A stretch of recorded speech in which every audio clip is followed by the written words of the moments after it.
Jésus me dit, « Ma fille, quand une âme d'un tempérament plus sensible commence à faire le bien, elle progresse plus rapidement que les autres, parce que sa sensibilité la guide vers des entreprises plus grandes et plus ardues.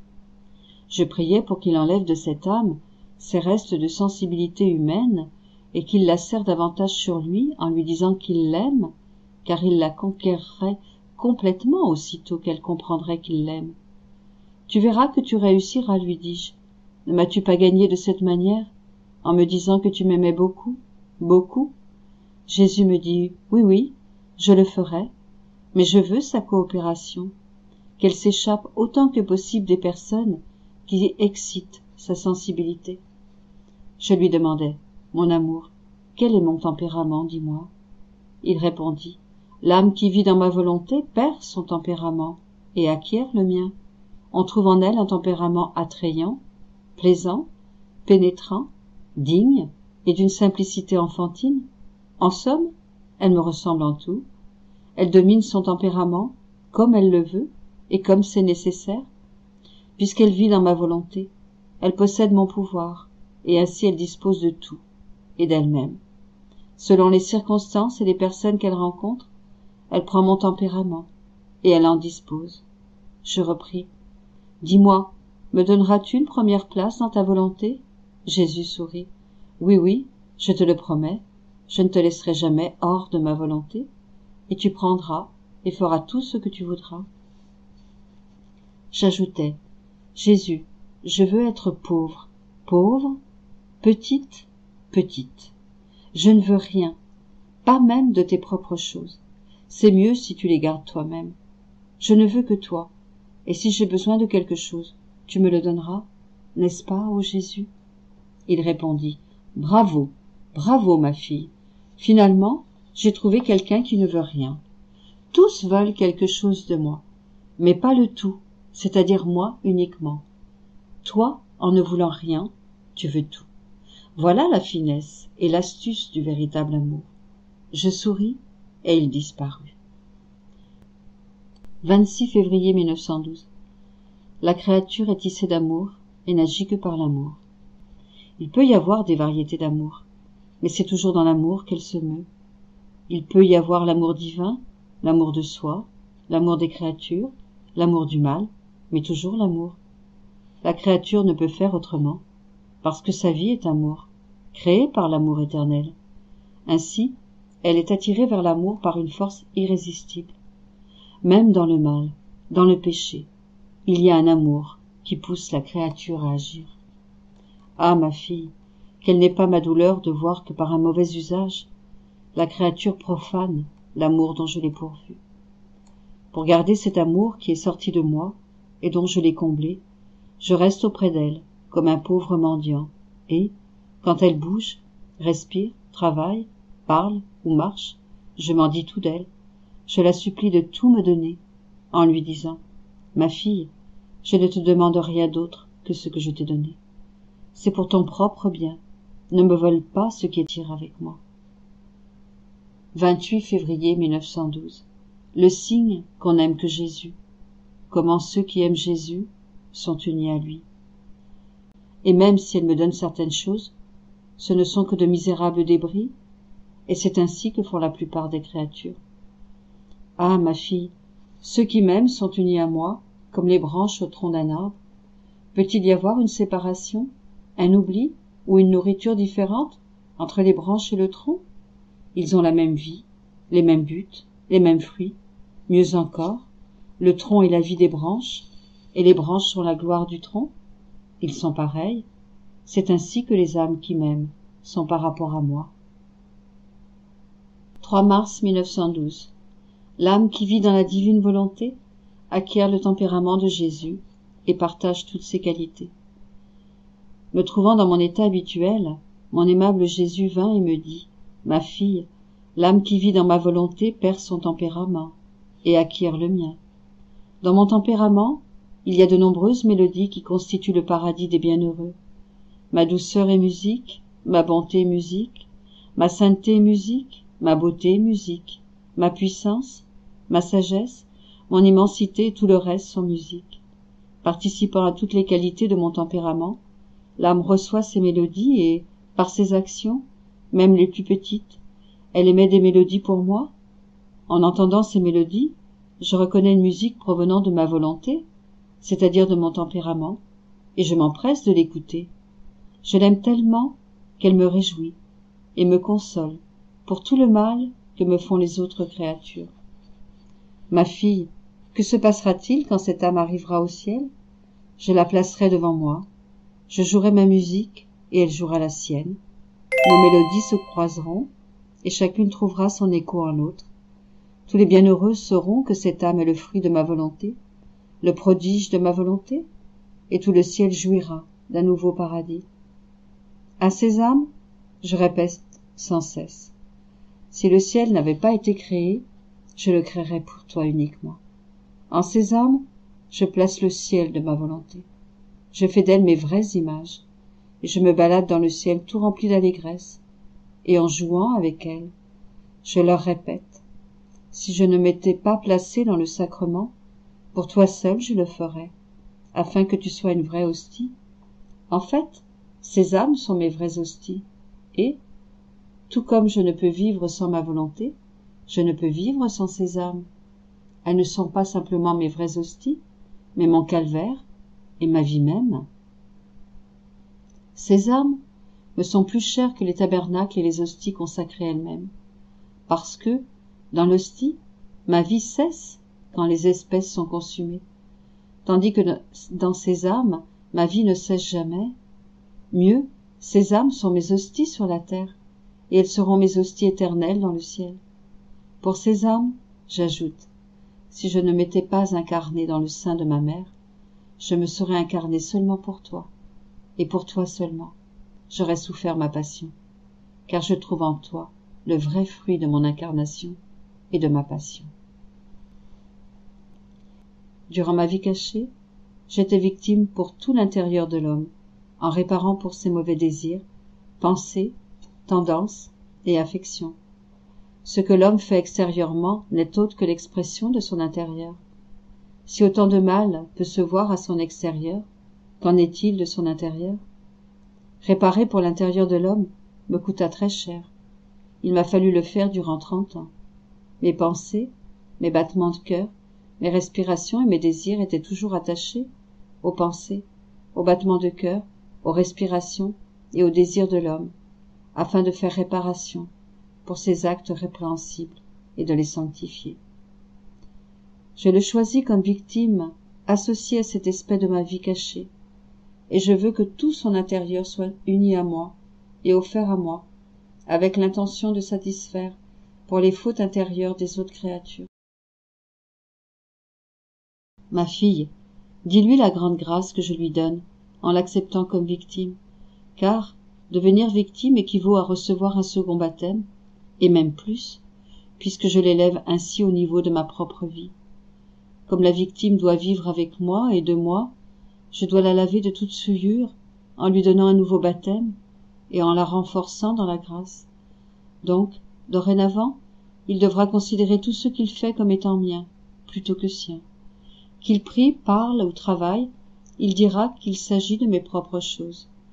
Ensuite, Jésus sembla regarder tout autour de lui et je lui dis, « Que regardes-tu, ô Jésus? Ne sommes-nous pas seuls ?» Il répondit, « Non, il y a des gens, je les groupe autour de toi pour les avoir auprès de moi. » J'ajoutai, « Les aimes-tu ?» Il répondit, « Oui, mais je les aimerais plus détendus, plus confiants, plus braves, plus intimes avec moi, et sans aucune pensée pour eux-mêmes. S'il te plaît, ne sors pas de ma volonté, car ma volonté sera ton paradis. Mieux encore, tu seras le paradis de ma volonté. Autant de jours que tu vivras sur la terre, autant de paradis je te donnerai au ciel. 13 mars 1912. Le baptême de la victime est un baptême par le feu, et il a un effet supérieur au baptême par l'eau.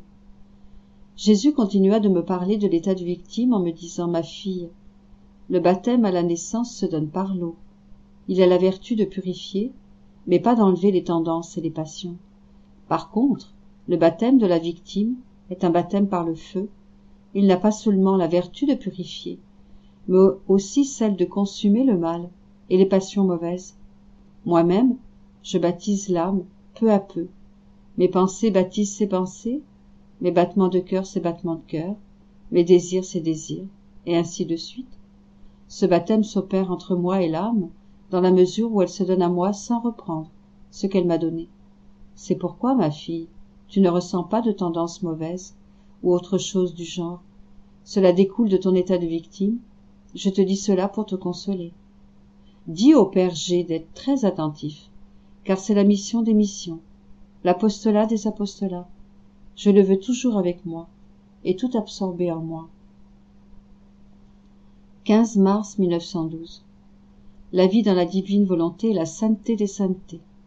Les âmes qui y vivent sont des hosties vivantes. Me trouvant dans mon état habituel, je ressentais un grand désir de faire la très sainte volonté de Jésus béni. Il vint et me dit, « Ma fille, la vie dans ma volonté est la sainteté des saintetés.